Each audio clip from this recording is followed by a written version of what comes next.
আর আমাদের সরকারও কেন গুরুত্ব দেয় না? জনগণের পরিমাণটা বেশি, তো এই বেশি পরিমাণ মানুষকে যদি মূর্খ রেখেও লেবারি করা যায় তবুও রেমিটেন্স আসবে। মানে আমি মূর্খ, আমাকে মূর্খ রেখেও যদি সরকার দুবাইয়ে পাঠাতে পারে কামলা খাটানোর জন্য, তো সরকার রেমিটেন্স পাবে। তো সরকারের এত কি টেনশন আমাকে শিক্ষিত করার?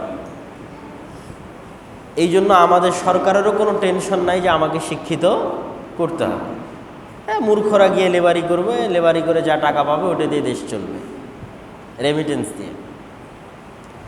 এই হলো মুসলমানদের সারা বিশ্বের সামগ্রিক চিত্র।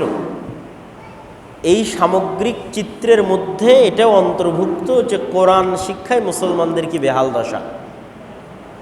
রাসূলুল্লাহ সাল্লাল্লাহু আলাইহি ওয়াসাল্লাম বলেছেন, ইন্নাল্লাহা ইয়ারফাউ বিহাযাল কিতাবি আকওয়ামান ওয়া ইয়াদউ বিহি আখারিন।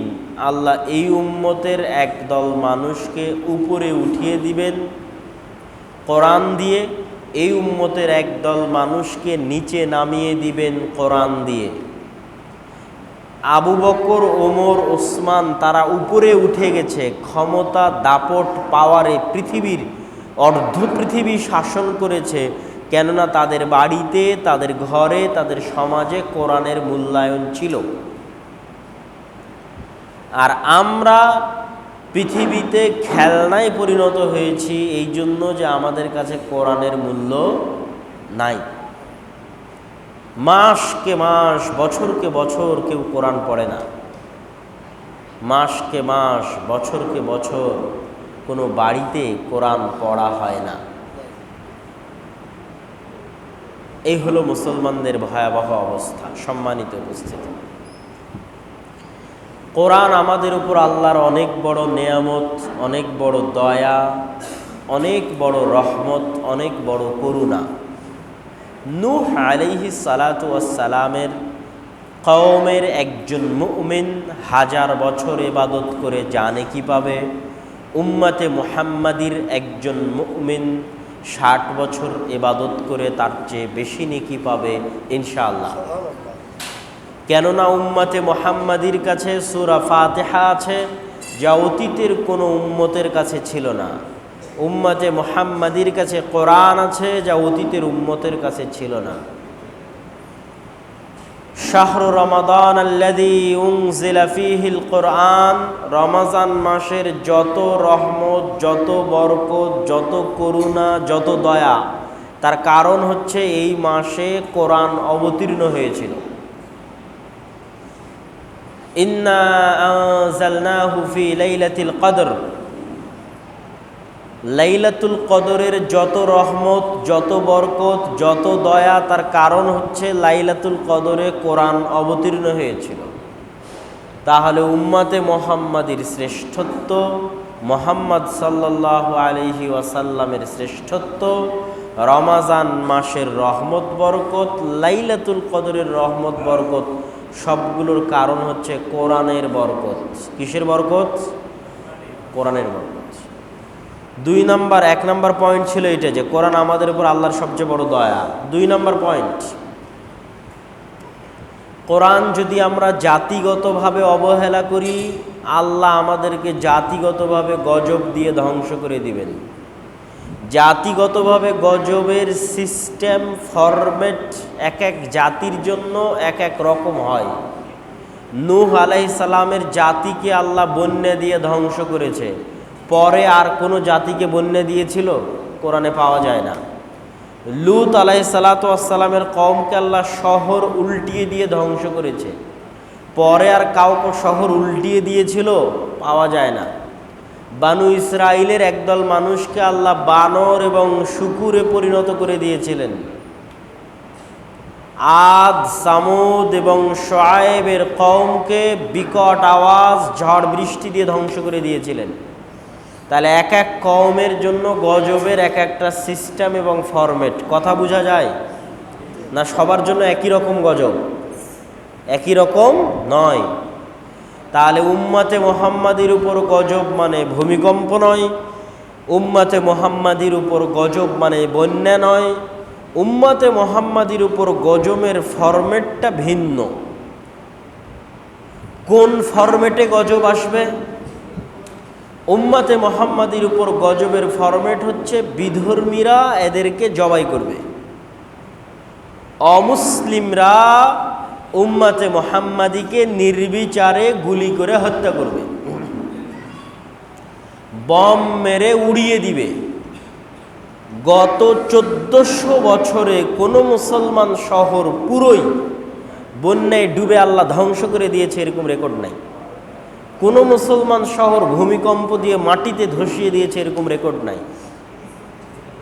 কিন্তু বাগদাদে যখন হালাকু খা চেঙ্গিস খা ঢুকেছে তখন লক্ষ লক্ষ মুসলমানকে জবাই করেছে দিনের বেলা।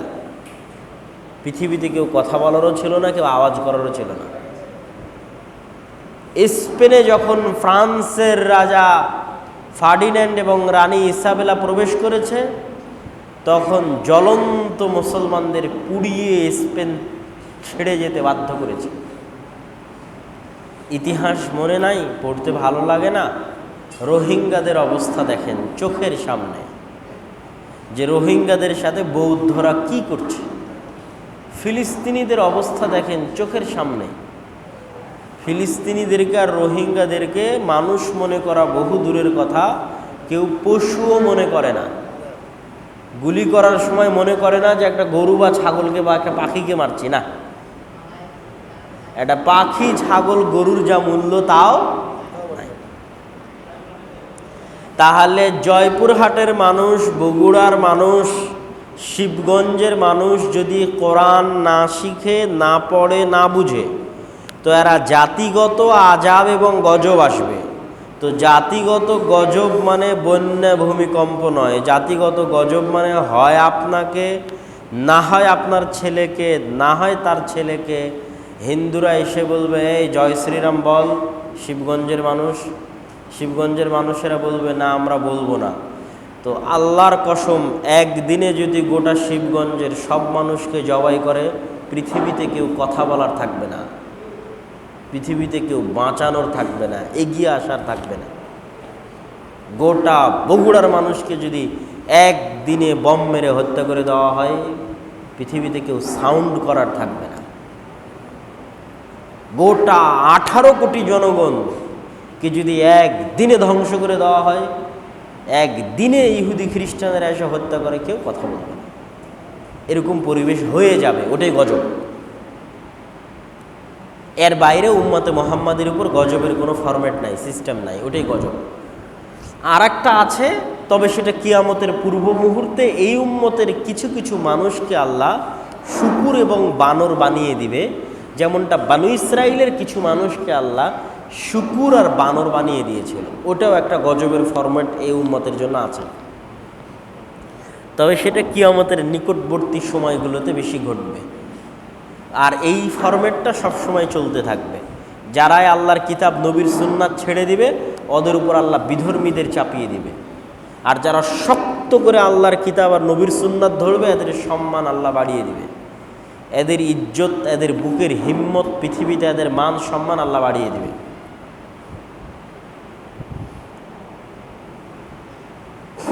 সম্মানিত উপস্থিতি, কোরআন সম্পর্কে আমাদের দ্বিতীয় পয়েন্ট,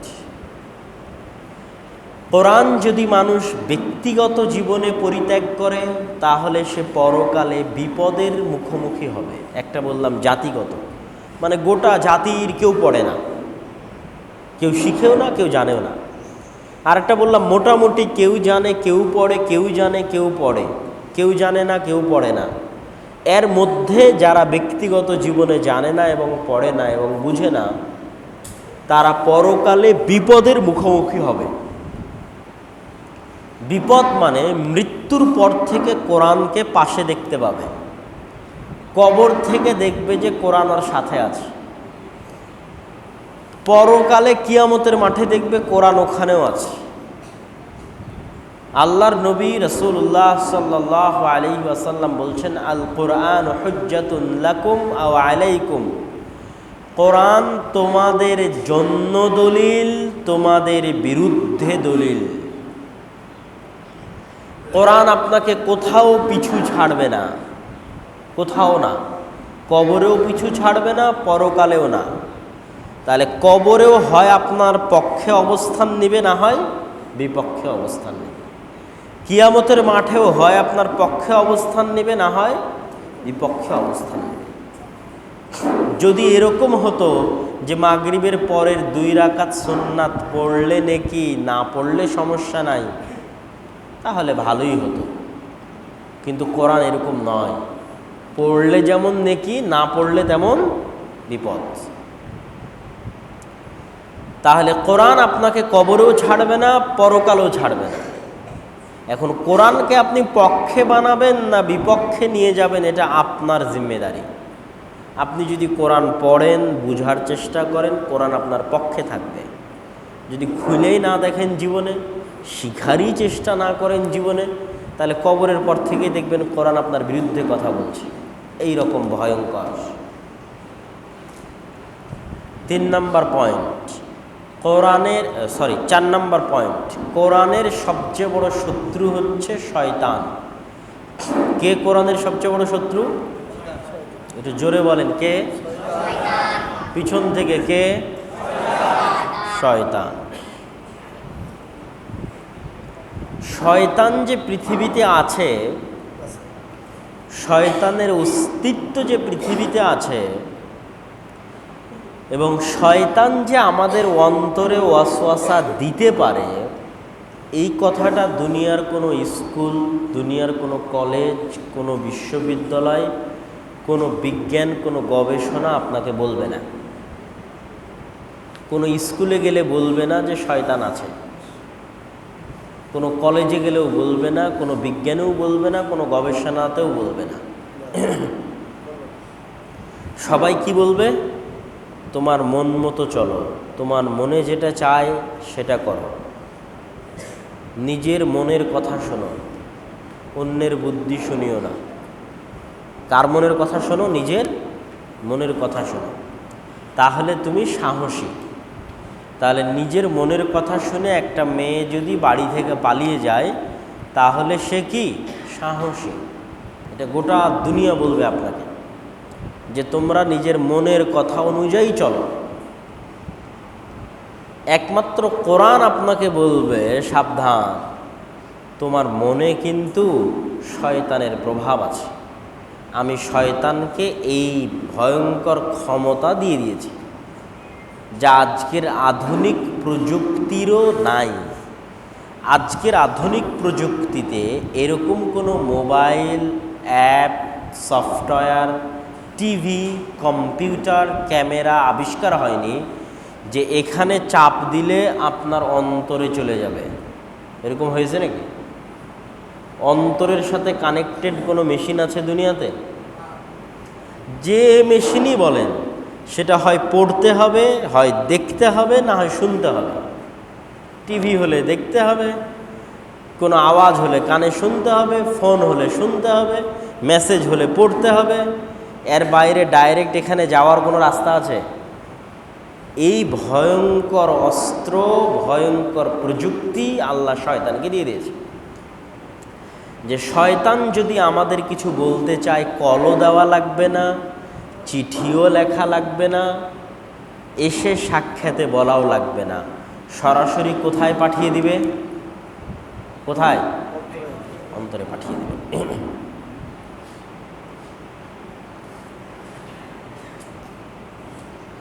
এই জন্য শয়তান আমাদের চোখে যে রঙিন চশমা পরিয়ে রেখেছে, এবং শয়তানের দালালেরা, লেসপেন্সারেরা সারা পৃথিবীতে মাকড়সার জালের মতো আমাদের চোখে যে রঙিন চশমা পরিয়ে রেখেছে, নারীর পিছনে ছোট, টাকার পিছনে ছোট, দুনিয়ার পিছনে ছোট, নিজের মনের কথা শোনো, এই রঙিন চশমা খুলে দিতে পারে একমাত্র কোরআন। একমাত্র কোরআনই আপনাকে এটা বলবে শয়তান আছে, সাবধান। কোরআনই আপনাকে বলবে আলহাকুমুত তাকাসুর হাত্তা যুরতুমুল মাকাবির। শয়তান তোমাদের ভুলিয়ে রাখতে চায়। শয়তান কি ভুলিয়ে রাখতে চায়? বাচ্চা যখন কাঁদে দুধ খাওয়ার জন্য, মা তখন বাচ্চাকে ভুলিয়ে রাখার জন্য খেলনা দেয়, মোবাইলে কার্টুন দেয়।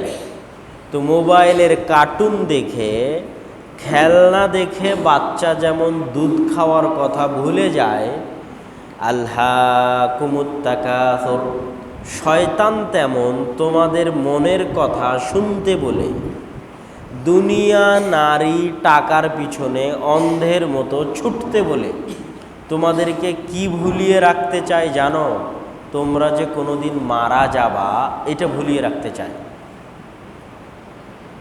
কথা কি বুঝলেন আমার? আমরা কি একদিন মারা যাব না? যাব না? কথা বলেন না যে যাব না, যাব না। আমরা যে মারা যাব, এটা আমাদেরকে কে ভুলিয়ে রাখতে চায়? শয়তান। আল্লাহ বলছে তোমরা এইভাবেই ভুলতে থাকবে হাত্তা যুরতুমুল মাকাবির, যেই দিন সত্যি সত্যি নিজেই মরে যাবে। নিজেই মরে গেছে, মরে যায় কবরে দেখে, ওরে বাপরে বাপ, আমি তো ভয়ঙ্কর ফাঁদে ছিলাম, চোখে ছিল রঙিন চশমা, বুঝে উঠতে পারিনি, শয়তান তো ধোঁকা দিয়ে দিয়েছে। তো এই যে শয়তান যে রঙিন চশমা পরিয়ে দিয়েছে চোখে, এটা খুলে দিবে কোরআন। এই জন্য কোরআন আপনাকে আগেই ধরিয়ে দিয়েছে কি জানেন? খাওয়ার শুরুতে আমরা কি বলি? বিসমিল্লাহ। যে কোনো ভালো কাজের শুরুতে কি বলি? বিসমিল্লাহ। আর কোরআনের শুরুতে কি বলি? আউযু বিল্লাহি মিনাশ শাইতানির রাজিম। তাহলে আল্লাহ শিখালো খাওয়ার আগে বিসমিল্লাহ বলো, জানলা দরজা লাগানোর সময় বিসমিল্লাহ বলো, গাড়ি স্টার্ট দেওয়ার সময় বিসমিল্লাহ বলো, পশু প্রাণী জবাই করার সময় বিসমিল্লাহ বলো। কিন্তু আমার কোরআন পড়ার সময় সবার আগে শয়তান থেকে বাঁচতে চাও। রহস্য আছে না নাই বলেন? রহস্য আছে। আল্লাহ আপনাকে আগেই ধরিয়ে দিয়েছে যে শয়তান আছে, এটা পৃথিবীর আর কেউ বলবে না ভাই। এবং শয়তান আমাকে এবং আপনাকে ধোঁকা দিতে পারে, আর কেউ বলবে না। আর শয়তান এই জন্য কোরআন পড়তে দিবে না। কোরআন থেকে মানুষকে যত দূরে রাখা যায়, মানুষের কাছে পৃথিবী তত ঘোলাটে করে রাখা যাবে, তত মাকড়সার জালের মতো পৃথিবীকে মানুষের কাছে সুন্দর করে পেশ করা যাবে। একমাত্র কোরআনের কাছে গেলে কোরআন স্পষ্ট ভাষায় আপনাকে বলতে থাকবে দুনিয়ার বাস্তবতা কি, পৃথিবীর বাস্তবতা কি, কোরআন বলতে থাকবে আপনাকে। আপনার চোখ থেকে পর্দা সরাতে থাকবে। এই জন্য কোরআনের সবচেয়ে বড় শত্রুকে, জোরে বলেন কে? শয়তান। শয়তান যে আছে পৃথিবীতে, তার আর দু একটা হাদিস বলে এই আলোচনাটা শেষ করতে চাই। রাসূলুল্লাহ সাল্লাল্লাহু আলাইহি ওয়াসাল্লাম বললেন, কেউ যদি খাবারের শুরুতে বিসমিল্লাহ না বলে, তাহলে তার সাথে কে খাবে? শয়তান খাবে। কেউ যদি বাড়িতে প্রবেশ করার সময় সালাম না দেয়, তাহলে ওই বাড়িতে কে থাকবে? শয়তান থাকবে। কেউ যদি বাথরুমে প্রবেশ করার সময় আল্লাহুম্মা ইন্নী আউযু বিকা মিনাল খুবুসি ওয়াল খাবাইস না বলে, তাহলে লজ্জাস্থান কে দেখবে? শয়তান। কেউ যদি স্ত্রীর কাছে গিয়ে এই দোয়া না পড়ে, তাহলে সন্তান শয়তানের সংস্পর্শে আসবে।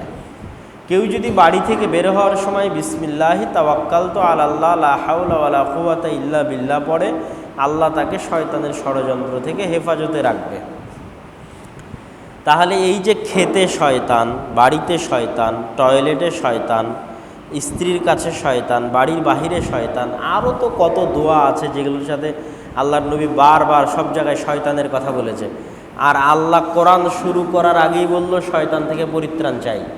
তা এখন আমাদের বলতে হবে, হয় আল্লাহর নবী আর আল্লাহর মাথা ঠিক নাই, নাউজুবিল্লাহ, আর না হলে শয়তান সত্যি আছে এবং অনেক ভয়ঙ্কর। কোনটা বলবেন বলেন? হ্যাঁ, শয়তান সত্যি আছে এবং অনেক ভয়ঙ্কর। এবং আমাদের অন্তরে আমাদের পূর্ণ কন্ট্রোল নাই। আপনাদের এলাকায় যখন মানুষ একটু উল্টা পাল্টা বকে, তখন বলে যে ওকে ভূতে ধরেছে, জিনে ধরেছে, বলে না? বলে না? আমাদেরকে 24 ঘন্টা ভূতে ধরে আছে। বুঝতে পারেননি মনে হয়? আমাদেরকে 24 ঘন্টা কে ধরে আছে? ভূত, শয়তান ধরে আছে। আল্লাহ বলছে খালি অসুখ হলে শয়তান ধরে, এটা ভুলে যেতে হবে ভাই। 24 ঘন্টা আমার অন্তরে কে মেসেজ দিচ্ছে? শয়তান।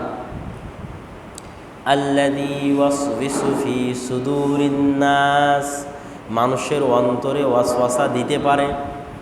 এই জন্য প্রত্যেক যে কাজের আপনি সিদ্ধান্ত নিচ্ছেন, এটা আপনার সিদ্ধান্ত না শয়তানের প্ররোচনা, আপনি জানেন না।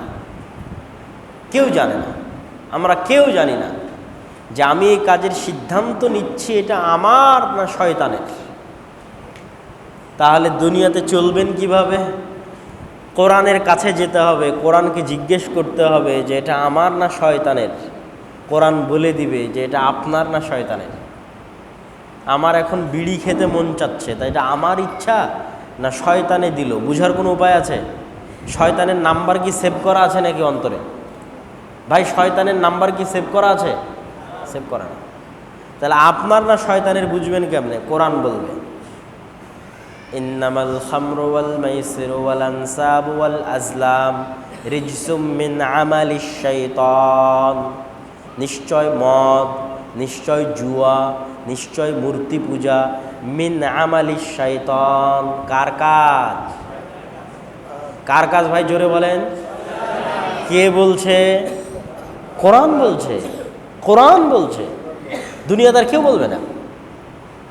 ইন্নামাল খামরু ওয়াল মাইসিরু ওয়াল আনসাবু ওয়াল আজলাম রিজসুম মিন।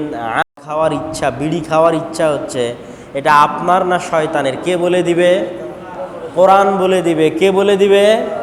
কোরআন বলে দিবে যে এটা আপনার না শয়তানের। সম্মানিত উপস্থিতি, আমরা আবারও প্রথম থেকে ফিরে যাই। এক, কোরআন আল্লাহর অনেক বড় দয়া। দুই, জাতিগতভাবে কোরআন ছেড়ে দিলে জাতিগত গজবের শিকার হব। তিন, ব্যক্তিগত জীবনে কোরআন পরিত্যাগ করলে ব্যক্তিগতভাবে পরকালে বিপদের মুখোমুখি হব। চার, কোরআনের সবচেয়ে বড় শত্রুকে? শয়তান। পাঁচ, কোরআন শিক্ষার কোনো বয়স আছে? হ্যাঁ, কোনো বয়স নাই। তার প্রমাণ নেবেন? তারও প্রমাণ দেই। সর্বপ্রথম যখন কোরআন অবতীর্ণ হয় তখন আল্লাহর নবীর বয়স কত? 40। খাদিজা রাদিয়াল্লাহু তাআলা আনহার বয়স কত? 55। কত? 55। তথা তার 5 বছর পরে খাদিজার বয়স 60 বছর। কত বছর? 60 বছর। তথা আল্লাহর নবীর সাথে প্রথম যারা ইসলাম গ্রহণ করেছে, প্রথম। এখন আমার সাথে যদি কেউ ইসলাম গ্রহণ করে তা আমার সমবয়সীরাই করবে। তারপরে যখন ওদের বাচ্চা কাচ্চা হবে তখন ওরা হবে ছোট মুসলমান। তা আমার বয়স যখন 40 আর আমার বউয়ের বয়স যখন 55, তাহলে আমার সাথে ইসলাম গ্রহণ করেছে আবু বকর, ওমর, ওসমান, তালহা, জুবাইর, আব্দুর রহমান বিন আউফ, হামজা, আব্বাস, শেষের 2 জন আল্লাহর নবীর চাচা। এদের সবার গড় বয়স 50-60। সবার গড় বয়স কত? 50-60। তথা প্রথম যে জেনারেশনটা কোরআন প্রথম শিখেছে, প্রথম যে জেনারেশনটা কোরআন প্রথম শিখেছে, তারা সবাই আপনাদের চেয়ে বয়সে বড় অবস্থায় কোরআন জীবনে প্রথম শিখেছে। কথা কি আমার বোঝা যায়? হামজা রাদিয়াল্লাহু তাআলা আনহু আপনাদের চেয়ে বয়সে বড় অবস্থায় কোরআন শিখে বুঝে যুদ্ধ করে শহীদ হয়ে গেছে। বলেন আল্লাহু আকবার। তাহলে কোরআন শিখার কোনো বয়স আছে? কোরআন শিখার কোনো বয়স নাই। ওরা যদি 60 বছর বয়সে শিখে, তা আপনি 20-30 বছর বয়সে যদি বলেন অনেক বয়স হয়েছে আর শিখার বয়স নাই, চলবে?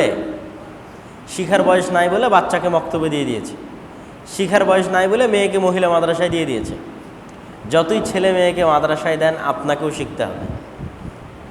আপনার ছেলে মেয়ে মহিলা মাদ্রাসায় যাওয়ার কারণে আপনি নেকি পাবেন, কিন্তু কোরআনের যে হক আপনার উপর আছে এটা আদায় হবে না। গোটা মাদ্রাসা ভাড়া করে নিয়ে এসে পড়ালেও আদায় হবে না। সম্মানিত উপস্থিতি,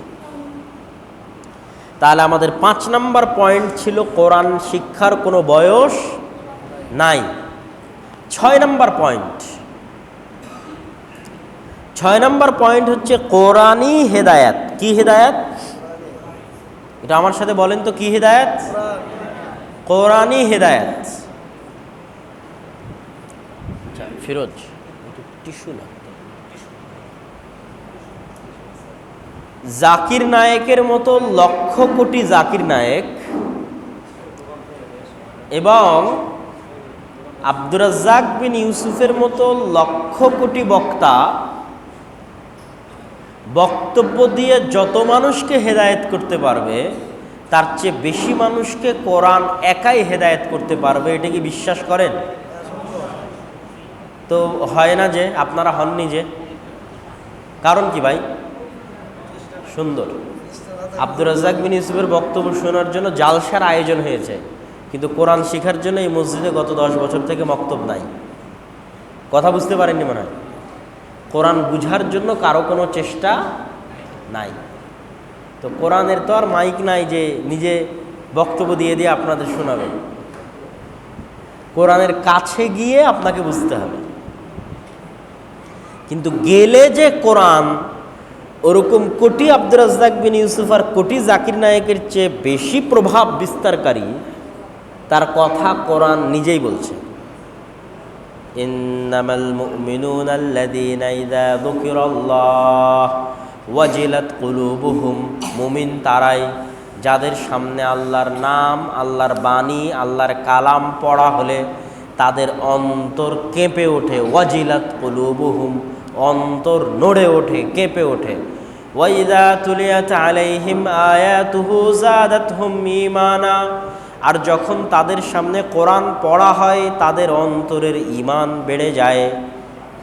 আর এক আয়াতে আল্লাহ বলছেন তাকশাইরু জুলুদহুম, তাদের লোম, তাদের চামড়া শিউরে ওঠে, লোম খাড়া হয়ে যায়। কোরআন বলছে যে কোরআন পড়লে মুমিনের কি হয়? চামড়া কি হয়?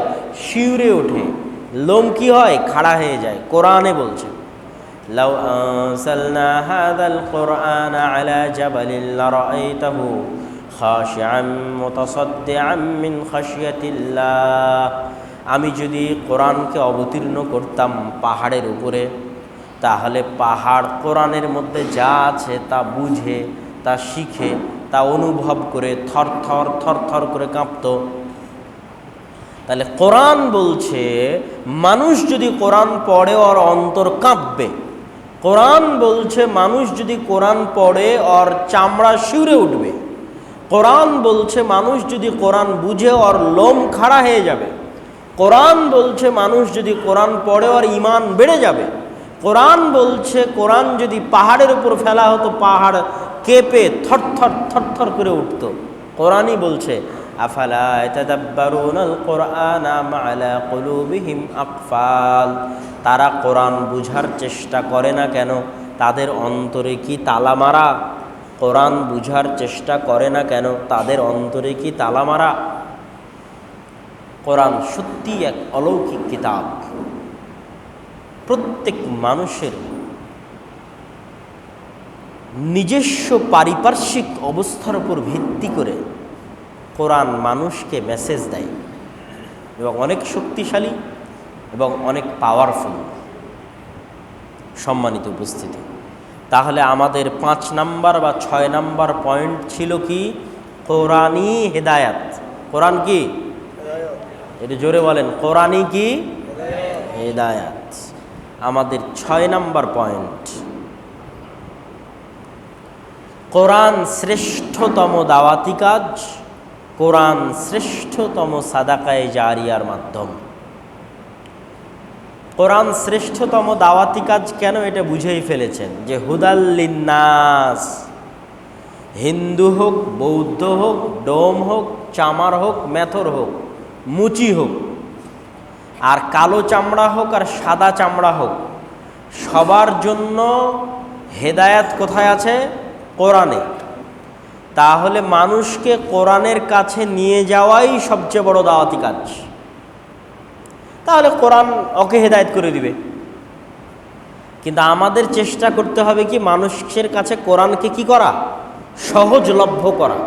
এর চেয়ে বড় দাওয়াতি কাজ আর নাই। আর কোরআন শ্রেষ্ঠতম সাদাকায়ে জারিয়া।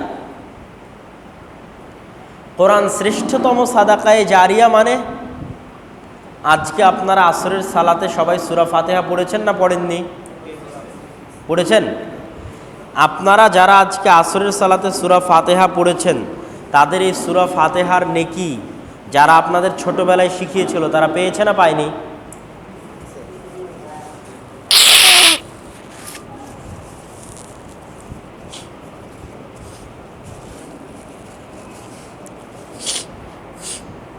তারা কি আপনাদের সূরা ফাতিহার পূর্ণ নেকি পেয়েছে না পার্সেন্টেজ পেয়েছে? যুবকেরা তোমরা কি মনে করো, তোমরা আজকে যে সূরা ফাতিহা পড়েছো তার নেকি তোমাদের যারা ছোটবেলায় শিখিয়েছিল তারা পার্সেন্টেজ পাইছে না পূর্ণ পাইছে? হ্যাঁ, পার্সেন্টেজ পাইছে। ব্যবসা করতে করতে এমটিভি, তারপরে ডেস্টিনি, তারপরে ব্যাংক, এরা তো পার্সেন্টেজের বেশি দিতে পারবে? দিতে পারবে না। আল্লাহর দয়ার ভান্ডার অনেক বড়। তো আমরা সূরা ফাতিহা পড়ে যা নেকি পেয়েছি, ফুল ফুল নেকি যারা আমাদের শিখিয়েছিল তারাও পেয়েছে। বলেন আল্লাহু আকবার। আল্লাহর দয়ার ভান্ডার ওই ডেস্টিনি আর এমটিভি আর ওই ব্যাংকের মতো না। সম্মানিত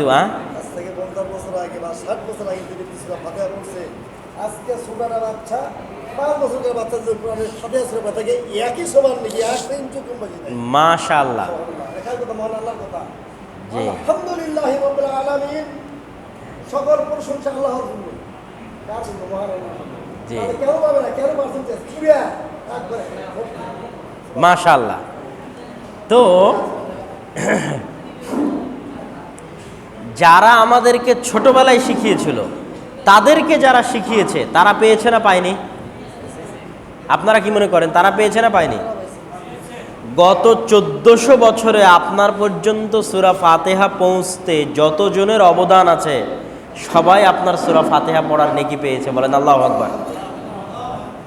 তাহলে আপনি আজকে আপনার এই মসজিদে কোরআন শিক্ষার ব্যবস্থা করবেন, আর 500 বছর পরে আপনি দুনিয়া থেকে বিদায় নিয়ে নিয়েছেন, 500 বছর পরে যে আপনার নেকি চলমান থাকবে না এর কোনো গ্যারেন্টি নাই, বরং এটারই সম্ভাবনা বেশি যেরকম 1000 বছর হয়ে যাবে কিন্তু আপনার নেকি চলতেই থাকবে, চলতেই থাকবে, চলতেই থাকবে। বলেন ইনশাআল্লাহ। আল্লাহ আমাদেরকে কোরআনের জন্য কবুল করুক, আল্লাহুম্মা আমিন। আল্লাহ আমাদের সবাইকে কোরআন শিখার তৌফিক দান করুক, আল্লাহুম্মা আমিন। আমাদের সবাইকে শয়তানের ষড়যন্ত্র থেকে বাঁচার তৌফিক দান করুক, আল্লাহুম্মা আমিন। সম্মানিত উপস্থিতি,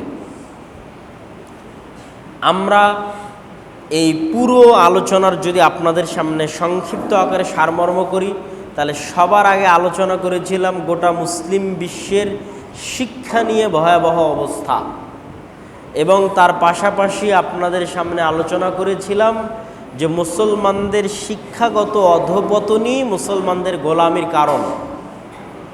মুসলমানদের গোলামির সবচেয়ে বড় কারণ কি? শিক্ষাগত অধঃপতন হচ্ছে গোলামির সবচেয়ে বড় কারণ। 2 নম্বরে আমরা আলোচনা করেছি কোরআন নিয়ে, এবং কোরআনের আলোচনার 1 নম্বর পয়েন্ট ছিল কোরআন আল্লাহর সবচেয়ে বড় দয়া। 2 নম্বর পয়েন্ট ছিল কোরআন জাতিগতভাবে পরিত্যাগ করলে জাতিগত আযাব, ব্যক্তিগতভাবে পরিত্যাগ করলে পরকালে বিপদের মুখোমুখি হব। কোরআনের সবচেয়ে বড় শত্রু শয়তান। কোরআন শিক্ষার কোনো বয়স নাই, সকল বয়সের মানুষকে কোরআন শিখতে হবে। কোরআনই হেদায়াত। জাকির নায়েক, আব্দুর রাজ্জাক বিন ইউসুফের মতো লাখো কোটি বক্তার চাইতে বেশি হেদায়েত করতে পারবে, যার প্রমাণে আমরা অনেক আয়াত আপনাদের সামনে পেশ করেছি। কোরআন শ্রেষ্ঠ দাওয়াতি কাজ, কোরআন শ্রেষ্ঠ সাদাকায়ে জারিয়ার মাধ্যম। মনে থাকবে আলোচনাগুলো? আমরা কি এখন কোরআন শিখতে চাই না চাই না? বলেন। আল্লাহ সুবহানাহু ওয়া তাআলা আমাদের কবুল করুক, আল্লাহুম্মা আমিন। আমি বক্তব্যের শেষের দিকে যাওয়ার আগে আপনাদের জন্য দুটি দাওয়াত। এক, আগামী 23 ও 24শে নভেম্বর আল জামিআহ আস-সালাফিয়াহ ডাঙ্গিপাড়া পবা রাজশাহীতে ভারত, বাংলাদেশ এবং সৌদি আরব, কয় দেশ বললাম? 3 দেশ। ভারত, বাংলাদেশ এবং সৌদি আরব 3 দেশের আলেম ওলামারা থাকবে। বিশাল মহাসম্মেলন সালাফি কনফারেন্স। আপনারা সেখানে উপস্থিত হওয়ার চেষ্টা করবেন, বলেন ইনশাআল্লাহ। এই মসজিদে মাসিকাল ইতিসাম আসে কিনা আমি জানি না, যদি না এসে থাকে তাহলে মাসিকাল ইতিসামের একটা গুরুত্ব বলি। বাংলাদেশে যত পত্রিকা বের হয় তার মধ্যে মাসিকাল ইতিসাম এই জন্য ব্যতিক্রম যে মাসিকাল ইতিসামের যে ফতোয়া বোর্ড আছে, এই মাসিকাল ইতিসামের ফতোয়া শুধু বাংলাদেশের আলেমরা দেয় না, বরং ভারতের আহলে হাদিসদের সবচেয়ে বড় প্রতিষ্ঠান জামিয়া সালাফিয়া বানারসের সিনিয়র মুহাদ্দিসগণও মাসিকাল ইতিসামের ফতোয়া বোর্ডের সদস্য। এই জন্য মাসিকাল ইতিসামের ফতোয়া মানে ভারত এবং বাংলাদেশের আহলে হাদিস, শীর্ষস্থানীয় আহলে হাদিস আলেমদের সমন্বিত ফতোয়া। এটা বাংলাদেশের একমাত্র ব্যতিক্রম পত্রিকা, এটা আপনাদের মাথায় রাখতে হবে। তারপরের যেটা কথা সেটা হচ্ছে, আমরা আজকে আপনাদের এখানে এসেছি কেন? লা আসআলুকুম আলাইহি আজরা, আপনাদের কাছে আমরা টাকাও চাই না, পথ খরচও চাই না, হাদিয়াও চাই না। এখন পর্যন্ত 100টার বেশি মসজিদ আমরা সফর করে ফেলেছি। কোনো মসজিদ থেকে কেউ বলতে পারবে না যে আমরা একটা টাকা তাদের কাছে পথ খরচ নিয়েছি বা হাদিয়া নিয়েছি। তাহলে আমরা নিজ খরচে আপনাদের বাড়িতে বাড়িতে, গ্রামে গ্রামে কেন যাচ্ছি? আপনাদের অলিতে গলিতে কেন যাচ্ছি? এর চেয়ে জালসা করলে লাভ হতো না ভাই? জালসা করলে কি পকেটে টাকা ঢোকে না বক্তার? অবশ্যই ঢোকে। তাহলে জালসা করলে আমার লস ছিল না, লাভ ছিল। জালসা বাদ দিয়ে নিজে থেকে খরচ করে আপনাদের কাছে গিয়ে কেন যাচ্ছি? লা আসআলুকুম আলাইহি আজরা ইন আজরিয়া ইল্লা আলাল্লাযী ফাতারানি, আপনাদের কাছে কোনো প্রতিদান পাওয়ার আশায় নয়। প্রতিদান দেওয়ার মালিক কে? আল্লাহ। তাহলে আপনাদের কাছে এসেছি কেন? যাতে আপনারা আমার কথা শুনেন এবং শুনে মানেন। আপনার কাছে যখন আমি টাকা নিব তখন আপনার কথা আমাকে শুনতে হবে। আমি আপনার কাছে টাকা না নিয়ে, হাদিয়া এবং খাবার না নিয়ে এসেছি, মানে এখন আমি চাচ্ছি যে আপনি আমার কথা শুনেন, আমি যেটা বলছি সেটা করেন, এটা বলার জন্য এসেছি। এবং আপনাদের মধ্যে একদল মানুষ বের হোক, একদল যুবক ও তরুণ বের হোক, যারা কোরআন শিক্ষাকে দাওয়াতি কাজ মনে করবে। আমরা এতদিন মনে করেছি কোরআন শিক্ষা কমিটির দায়িত্ব, কোরআন শিক্ষা ইমাম সাহেবের দায়িত্ব। আমি বলতে এসেছি না, কোরআন শিক্ষা দাওয়াতি কাজ সবার দায়িত্ব। কথা কি আমার বোঝা যায়? তথা কোরআন শিক্ষাটা সবচেয়ে বড় দাওয়াতি কাজ, সর্বশ্রেষ্ঠ সাদাকায়ে জারিয়া, সবার দায়িত্ব। তাহলে আমি এসেছি কেন? আপনাদের কাছে টাকাও ভিক্ষা করতে নয়, খাবারও নয়। দুইটা দায়িত্বশীল বের হয়ে আসুক, যুবক বয়সে হোক কর্মে হোক।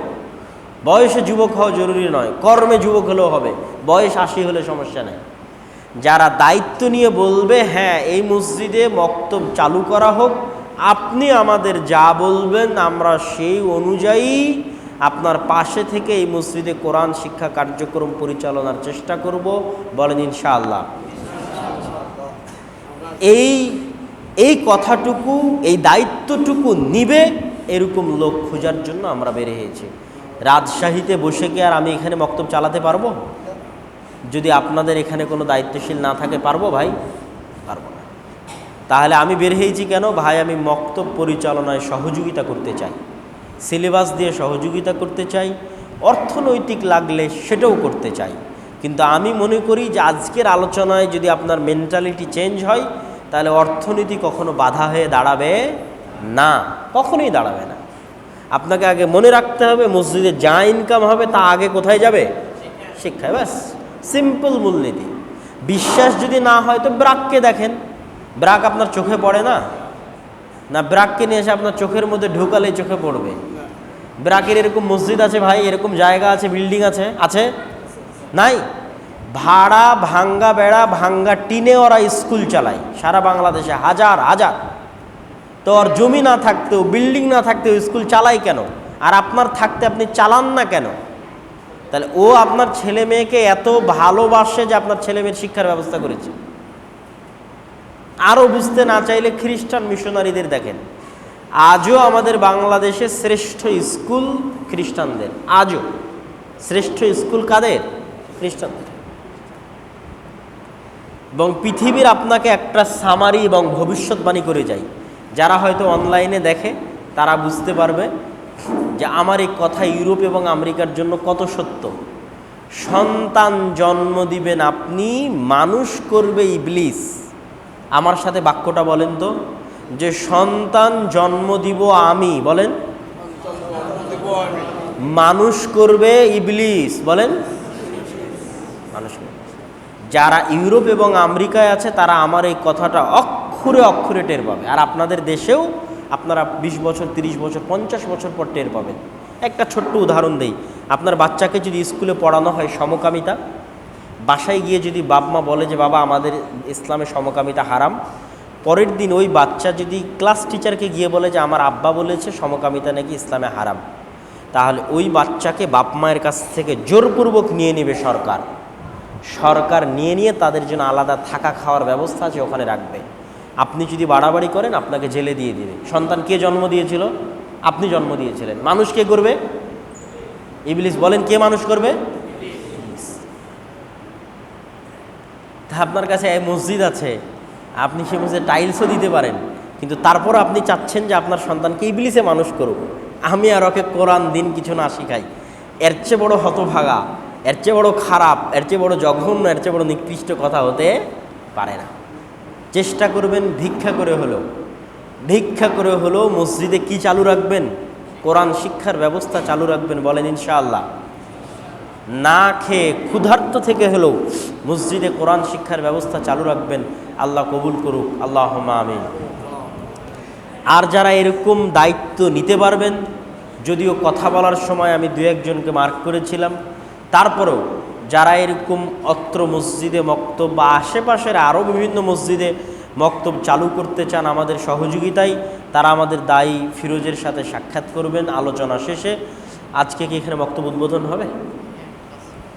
আমরা আপনাদের এই মক্তবটা আনুষ্ঠানিকভাবে উদ্বোধন করে দিয়ে যাই, তারপরে ইনশাআল্লাহ আপনাদের গতির উপর